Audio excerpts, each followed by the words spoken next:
Hello tacticians, we've got a highly anticipated video here for you today. It's the tier 2 ranking, and for all the commanders on the good side, and I'm so excited for this one because this is where some of our meat and potato commanders are. This is where some of the big plays happen. Tier 1 was really good, but tier 2 is going to be even better. So as you can see, I don't have all the commanders unlocked, but I did collaborate with a lot of the people on my server, some people on Discord, and I just, was picking everyone's brains and thoughts just to make sure that I was on the right track of the information I'm going to put out to all of you. So with that, let's get right into this list, and let's just start it off. Too long, didn't read. Here it is right here. We've got up top S tier Theoden, Gandalf, Arwen. A tier Eomer and Gimli. B tier Legolas and Aragorn. C tier is Balin, and then move the chair. D tier is Frodo primarily, and then Denethor. So if you don't want to stick around, that's okay. If you do want to see some of the builds that and army compositions that I believe are best, and what I've seen that are very efficient in fights, and by all means, I'm gonna have little chapters that are set up. Go ahead and skip to the one that you want to see. If not, stick around, see what each commander. I'm not gonna be doing builds or army compositions for the C and D tier. Just throwing that out there. But a quick breakdown of the heroes, or of the commanders rather. Theoden is an all-around amazing mounted leader, like just hands down phenomenal with all mounted. Gimli is just one of the best commanders out there for pushing, that's available to everyone. Arwen is just an absolute damage sponge and can just make draw after draw after draw after draw happen. So on defense, she's phenomenal. For A tier Eomer, he's another fantastic version of Eowyn. Basically, he's a little upgraded, I'd say so, in my opinion. But he's out there, and he's able to put some numbers in with those mounted units. Gimli, he works, I think he excels a little bit more with Lothlorien or Noldor, just because he can protect those tier 4 units with some dwarven front line. So we're going to see those army compositions here. And then Legolas, I've seen some battles where he puts up close to 200,000 commander damage by himself. Absolutely monstrous. So what you want to kind of stack is those heavy melee units, but or those tanky units. And then Aragorn, he's amazing commander damage, got stun resistance. He's great. All right, so let's get right into it. We're gonna start off with Theoden. Theoden's gonna be the very first one that we're gonna break down and go into, and let's see what we got. So right off the bat, I don't have him unlocked yet, and this is one of my biggest regrets because I started going in on Eomer to unlock him, and then I realized, Theoden's way better. And thanks to some of the people on my server, I was able to see a lot of the different reports that are out there and be able to see what works, what hasn't been working. And one of the big things that I've noticed, shout out to Andrew, skills, all of his primary skills that he has here they're grade A. They're fantastic. They put a lot into this. They add a lot to Theoden as well. So primarily what you're going to be doing is actually his main skills. So what you want to do is your build that you want for him is essentially to have 15 into the renewed here, and it's going to give you a 100% chance to remove one random debuff pretty much every other turn. So if you got a stun out there or something like that, it's going to remove it all. And not just for one unit, but every single unit. So let's say a unit is burning, or your commander's stunned, or madness or something like that, boom, 100% guarantee pretty much every other round to remove that debuff. So that right there is fantastic. You want to put a few points into reinforcement because this skill right here, some free healing for 2 units after round 7 and onwards, it's worth it. I'd say put 3 into there. This is a build for a rank 5 level 50 Theoden. So 15 into renewed, 3 into reinforcement, and then you're going to move down over to Rohirrim, and let's be honest here, 15 into Rohirrim is absolutely necessary. This is a meat and potatoes portion of the mounted units, and you'll be able to get that damage increase, and just stacking some more speed on top of that, it's a blessing, I tell you, absolute blessing. And then after that, you know, you a red leader, recovering health is so big. But in this build that I've seen, it's really crazy because he goes and does an all-out like offensive build, and it works almost every single time. You can, you know, opt to go for a defensive build and, you know, decide, you know what, I'm gonna go 15 into red leader and then 7 into writing excellence. You know, if you're respect 3, that's the better Theoden for you, easily, hands down. But if you have respect 5, you should definitely play around with this one. The Horsemaster increases the attack of every mounted unit by 15. So because, you know, there's 15 skill points you're going to put into it, it's 15 damage, and then you get an additional 5 HP for all mounted units. Awesome, absolutely a great skill. And then chaotic retreat, I can't tell you how amazing this skill is, because that's just, you know, you put 7 points into there as well, and you're easily looking at 35 defense lowered on all units. Like, all enemy units get negative 35 defense right off the bat. You know, if we're looking at other units, you know, they're not exactly, you know, no matter who it is, take a 35 defense away, that's going to just mean more damage for you. So that's what makes Theoden so great as an offensive leader, especially when you're pushing. Maybe if you're, you know, trying to do a defensive build, definitely go with 15 points into red leader and then 7 into writing excellence.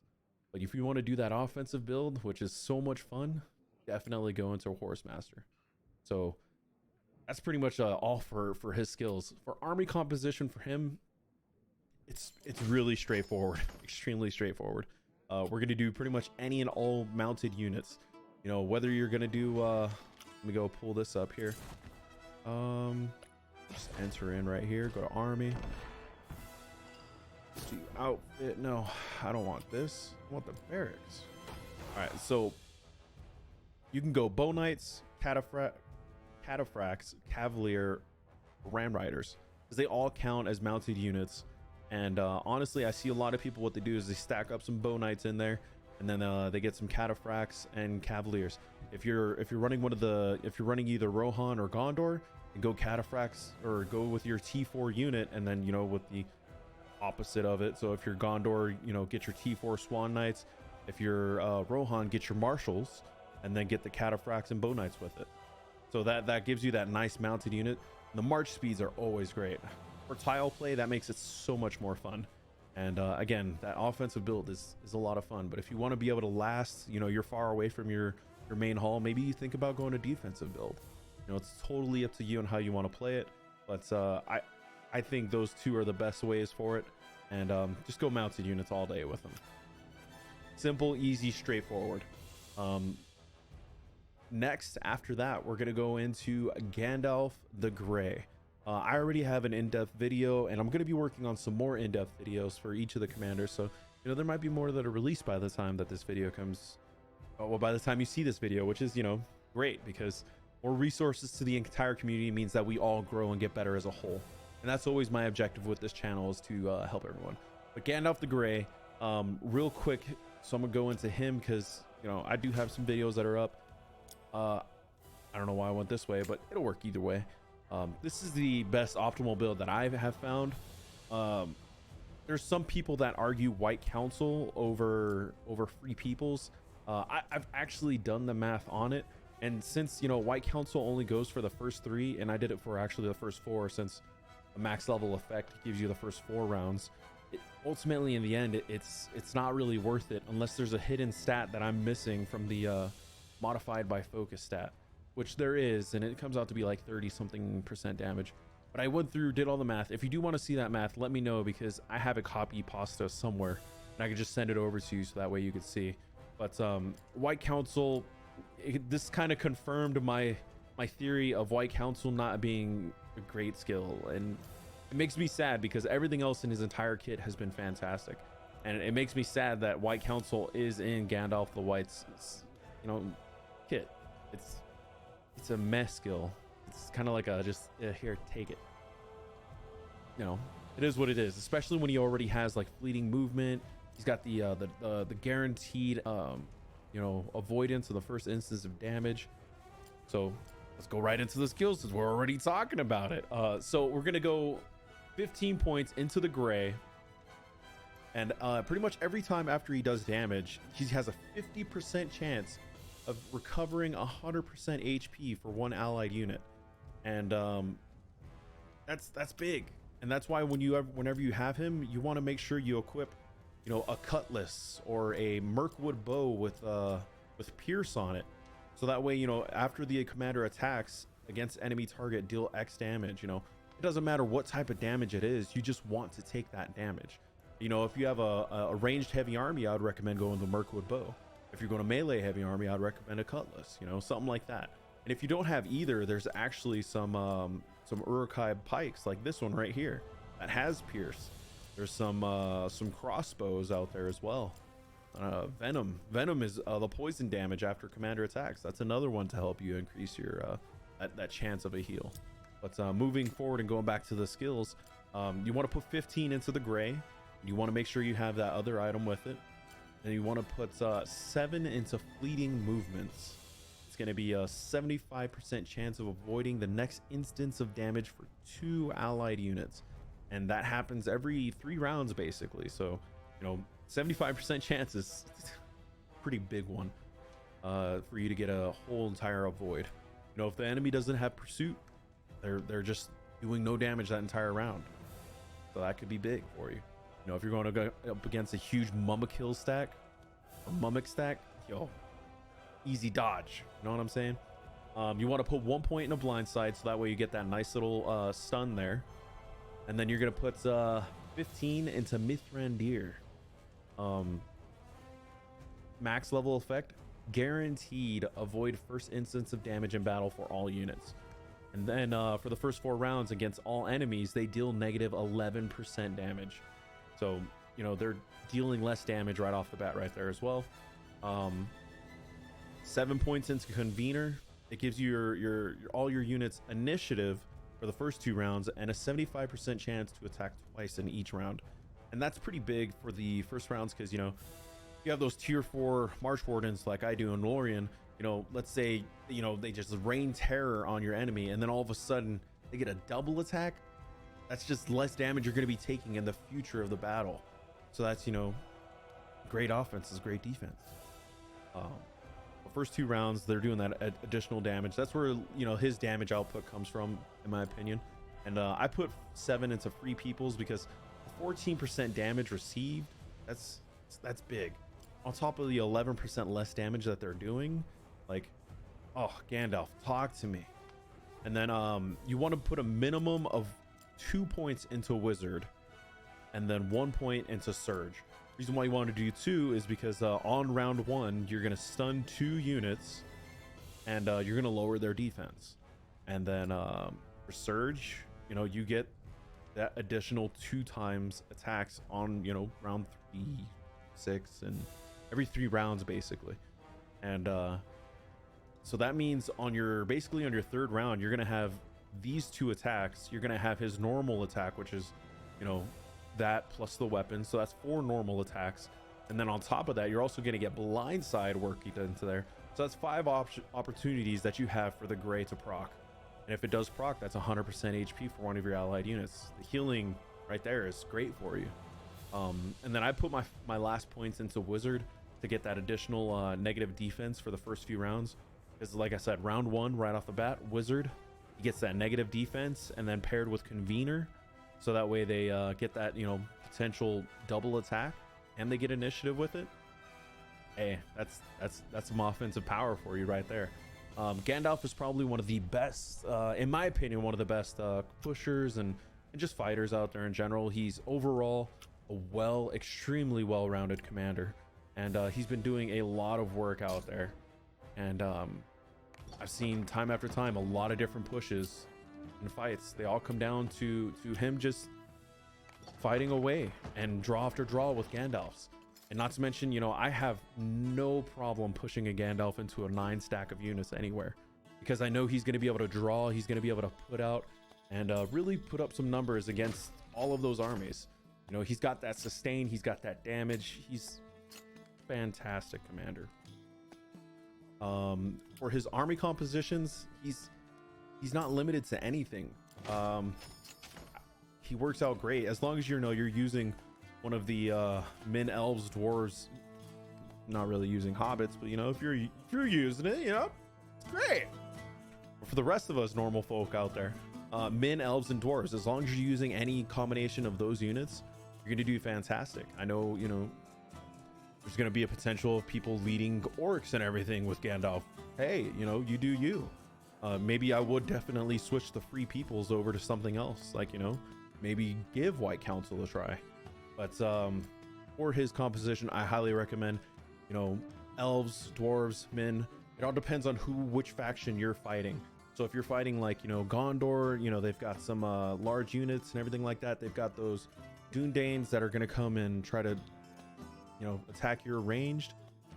Do everything you can to protect your range. Get some more right back out there. Do some damage, you know. If you're going up against some elves, go and stack some Dunedanes. It doesn't matter. Any combination works with Gandalf, which makes him so versatile and like I said, in my opinion, one of the best commanders out there. Let's bring back the tier list. We've got Arwen. Arwen is like I said earlier, an absolute damage sponge. I started dumping all my respect into Legolas. And then lo and behold, I found out later on down the line, Arwen is an absolute monster of a damage sponge. Her abilities and everything that goes with her just truly makes her excel over so much. And she could sit there for forever, essentially, and just take draw after draw after draw.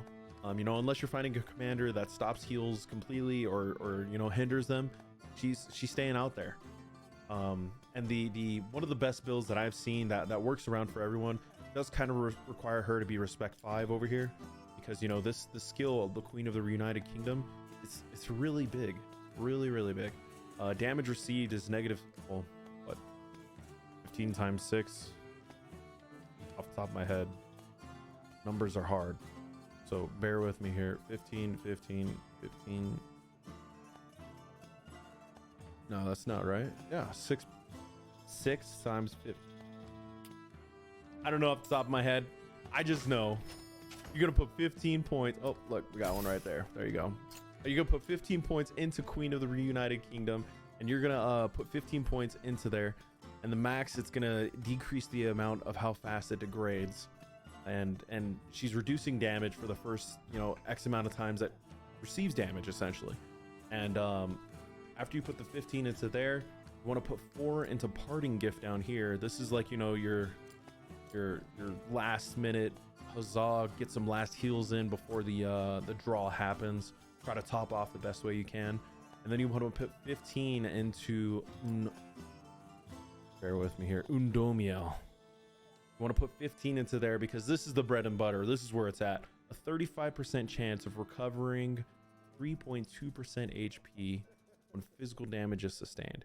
That 3.2% changes to what, 15 times that, that's 45% HP, and it affects 2 allied units. So if one unit gets attacked, a percent chance to, you know, get that one to heal, and then the next one gets attacked, boom, same thing. So there's 4 things that the enemy has potentially to attack you. Each one gives you that percent chance to heal both of your units for 45%. And then let's say you're fighting a Gandalf, you know, on that turn 3, he does 5 by himself, 5 damages. So that's 5 chances you get to heal your units back over for that. And that's a 2 of it for it. Sorry about that. That's my dog. He's trying to say hi to everyone. Hey, buddy. Hey, come here. It's okay. Sorry. He loves attention. And then, after you put the 15 into Undomiel, you're going to put 7 in Elven Blessing, which is a pretty much guaranteed heal every 3 rounds, and then has an opportunity of activating once more. So you're going to heal for, what is that, 7 times 8.5. I think it's like, it's a great number that's up there. Off the top of my head, I don't have it. Should have prepared a little bit better, but it heals both of your allied units. I'm blocking it perfectly right now as I look up at the video. I'm going the wrong way. So right there. You get a 3%. Every 3 rounds, you're going to be healing absurd amounts. And then it has a 50% chance of reactivating once. Wow, that's fantastic. And then you're also going to get Cleansing Touch to be able to get that random debuff gone. Let's go. So that happens every 3 rounds. And once again, another heal for 2 allied targets. Are you noticing a trend here? Because there's, 3 different heals here that all heal 2 allied units. And then, mix in some damage in there, throw in some Lady of Rivendell. I've seen, people put 10 points into this. I've seen them go half elven. And I personally like the better route of the focus damage dealt, because this is, either might or focus for her. And for her to have might or focus, it's for me, it's not much. But let's say you do go the route of Lady Rivendell. You want to put in, at least 8 points into there. You're going to put 4 into River's Wrath, because, that gives you a great opportunity to get a stun out there. And then you also want to put 1 into Surge to give you, some nice extra attacks for some focus damage, because, it pairs nicely with the Lady of Rivendell. And so pretty much, like I said, let's recap. 15 into Queen of the United Kingdom, 4 into Parting Gift, and 15 in Undomiel, 7 in an Elven Blessing, 7 in Cleansing Touch, 8 in Lady Rivendell, 4 into River's Wrath, and 1 in Surge. And then you might have a few points to play around with later on, but put them where you want. And that sums up for Arwen. So now we're gonna get into let's bring back that nice little list that we have built up there, and let's see what it's about. So now that we have covered Theoden, Gimli, and Arwen, let's get into Eomer. Eomer is another one of those fantastic mounted leaders. He's got a great balance between mounted, unit leader, and damage, to be honest. And the way that you want to build him, as you can see, I don't have him to tier 5 yet. I'm working on it. I'm gonna get there. But actually, I don't even have him unlocked yet. That's right. I started putting points into him. I should have been putting it into Theoden. But lo and behold, here I am. We're gonna get there one day. Eomer, you're gonna put 15 points into Rohirrim. That's the damage, the bread and butter for damage for right there. And then you're gonna put 7 into Riding Excellence for that 14% damage reduction. And then let's see, I have it all listed right here. Eored Leader, which is Respect 5. That's where the healing is. You're gonna put 15 into there. You're gonna put 7 into Mounted Combat. That gives you a 20% chance of dealing an additional 70% of damage. So, more damage where the money's at. And then you're gonna put 7 into Flanking. Flanking is really great, especially when you're fighting up against some elven units or anything like that, or anyone who has ranged, because it prioritizes ranged units. And 7 times, basically 70 is buku numbers to put up against some ranged units. So, go ahead and just put that out there and just smack on them. You're gonna put 2 into Marshal of the Mark, and then you want to put 1 into Swing, just to get a nice little. Let's say you're going up against a Gandalf, you get that swing in there round 1, so it starts on round 2. Let's say he pops that Rainfire Fleeting movement, he gets that that proc for the 75%. Boom, swing. It reduces the 2. It takes away 2 of the enemy's dodge ability right there, so that way the rest of your units can come in and take them out. Gotta get aggressive with it. But those are some of the great things that I've seen. I've also seen people put in 15 points, and instead of like these last 2 back here, Flanking and Mounted Combat, I've seen them put 15 into Marshal of the Mark, and it actually gives you 500% physical damage and 100 speed for 1 round. And that happens every single 3 turns, so that's 1 enemy that's going to be receiving 500% physical damage, which that's an amazing high number. So he's, like I said, he's a great leader and balance between being a mounted leader and a commander damage. Just rush in your face. So that pretty much sums up him. His unit composition, once again, you're going mounted is the best way to do it. And yeah, that makes it nice and easy. I kind of realized I did forget Arwen's composition. I don't like myself very much right now for forgetting that. However, let's break into this one more time real quick. It's going to be messing up the chapters, but it is what it is. So what we're going to do is we're going to put a 2-unit composition on Arwen. Ideally, we'd like to do 1 range for that damage, usually an elven unit or something like that, and then 1 meat shield of sorts. The reason why we're doing 2 is because, once again, all of her heals are for 2. And, you know, if you can get that focused in on just 2 units, you know, I've seen a lot of people just do bow knights and, like, you know, some swan knights or something like that, or cataphracts, whichever you have unlocked for yourself. You know, I've seen those builds work. It's like a more offensive build. They'll put, like, you know, maybe a 500 cataphracts and the rest in bow knights, or something crazy like that. 15 command points into it, and then all the rest bow knights. That'd be like a damage push.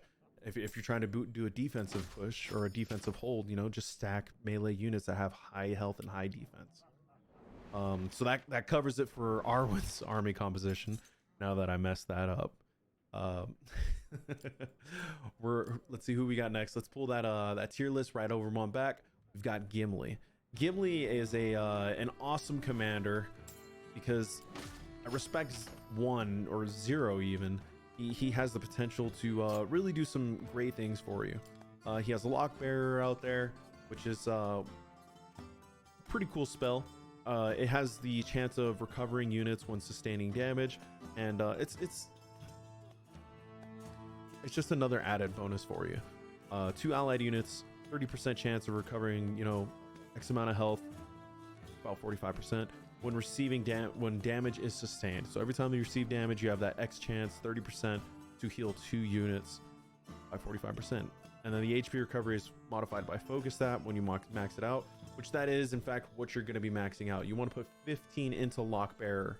You want to put 7 into friendly relations, because it's elves and dwarves that receive 14% less damage.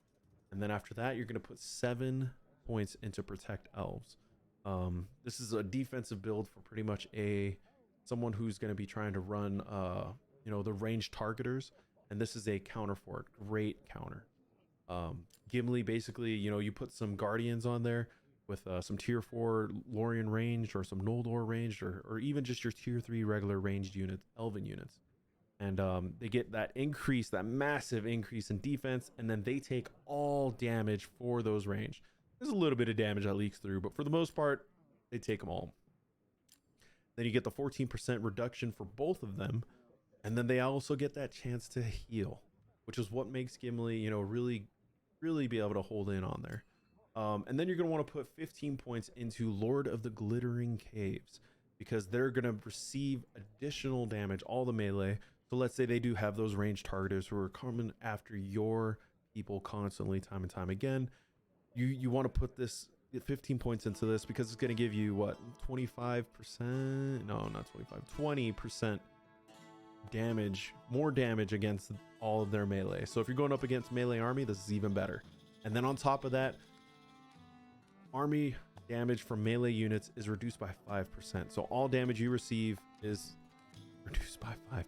So you're doing more damage and you're receiving less, thanks to Gimli's Lord of the Glittering Caves, which is why he excels. And then you're also going to want to put in some points, 7 to be exact, and break defenses, because against one enemy target deals X physical damage and lowers their defense by X amount for 1 round. Every single time. That's going to be great, because, you know, once that happens, you know, your range units are going to come in and they're just going to demolish and just break face with break defenses. See what I did there? And then you're going to put 1 into open wound. Reason why you're doing 1 is because you want that cannot recover HP for 2 rounds. You know, the 3-round cooldown. But you know what? It all adds up. And just 1 point is all you need in order to make that happen. And then if you've got some extra points to play with, hey, put them where you want. That's what makes Gimli so great. He's a great protector for all of those elven units in your backline, and your backline is where a lot of damage comes from. You know, if you're running axe throwers, he's probably not going to protect them, because the dwarves don't protect dwarves, apparently. Dwarves only protect elves. Cool story, you know? Right on.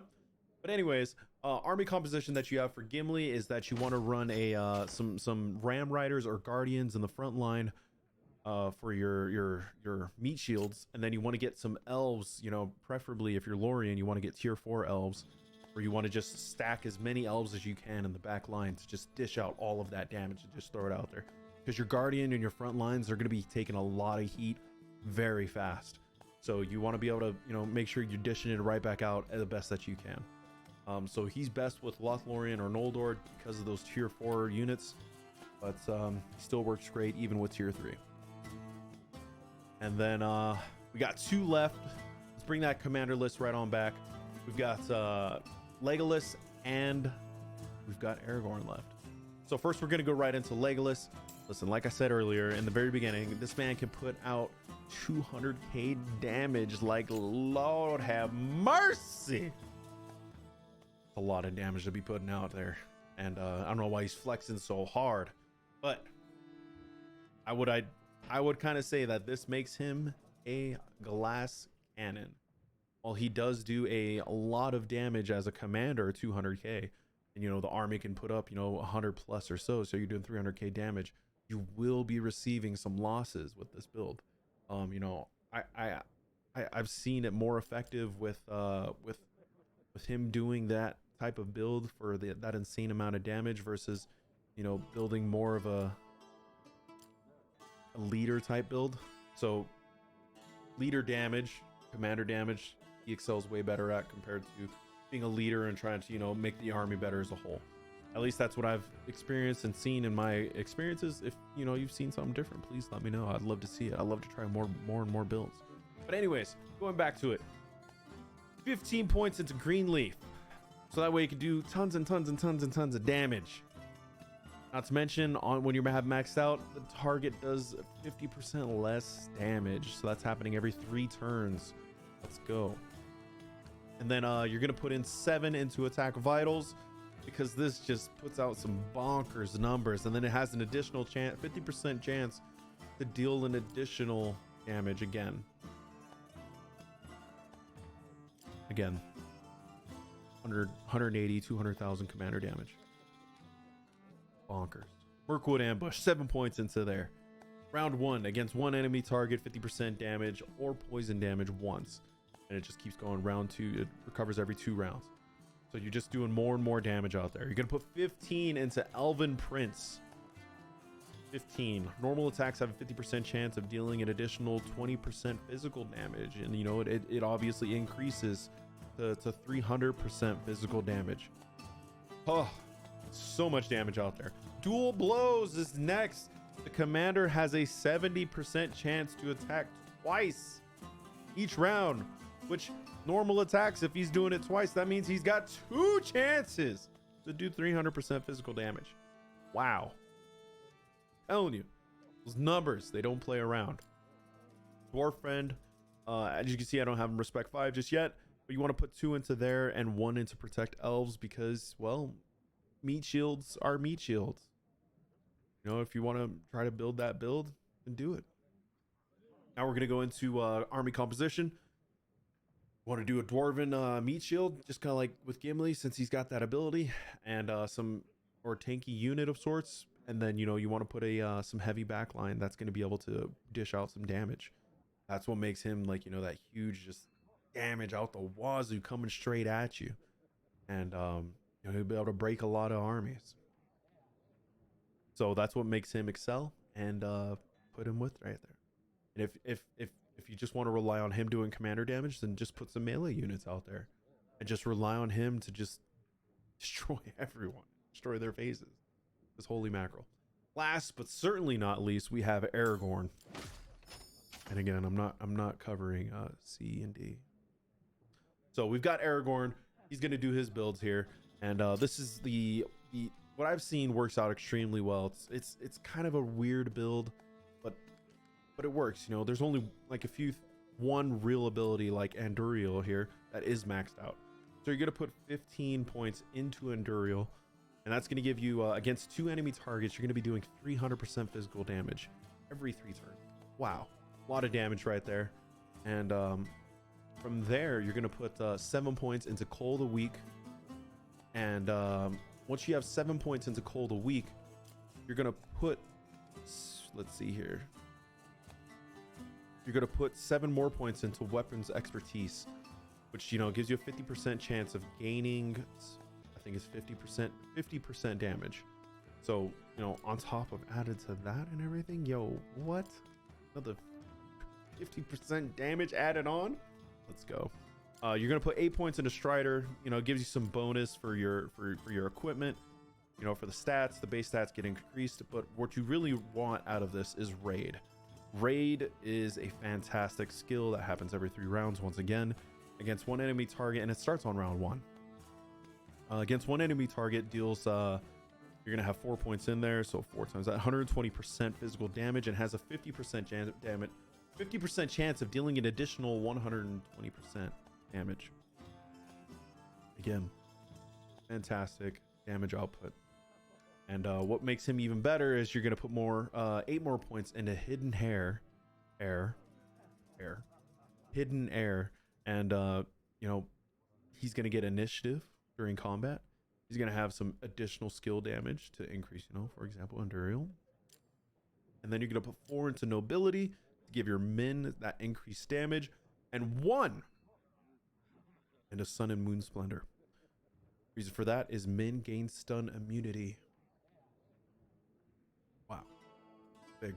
Against enemy orcs and Orcai, you're gonna their normal attacks are gonna be decreased by 12%. Sorry, a lot of talking. So that's pretty much his build right there, and his army composition that you want to get.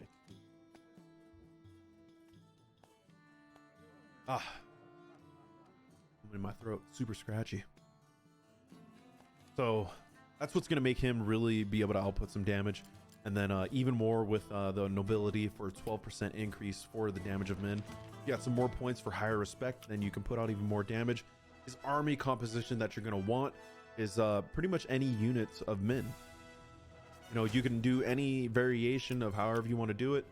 Go ahead and grab your Aragorn, you know, put on whatever units you want onto there to make him, you know, do some more damage. You know, whether if you want to put some tanks out there for cataphracts, if you want to include some guard of the tower and Dunedanes, you know, that's what you can do right there. I recommend you probably throw in a sharpshooter instead, so that way you have some nice damage to include in there. And any combination of men units, whatever you're fighting, use a combination that's going to help you defeat that.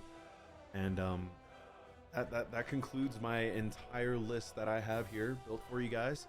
I know this is in fact my longest video to date, but I think rightfully so. This is a big chunk of the game that we have here, and you know, we're all focusing in on, you know, tier 2. This is where a lot of us are going to excel.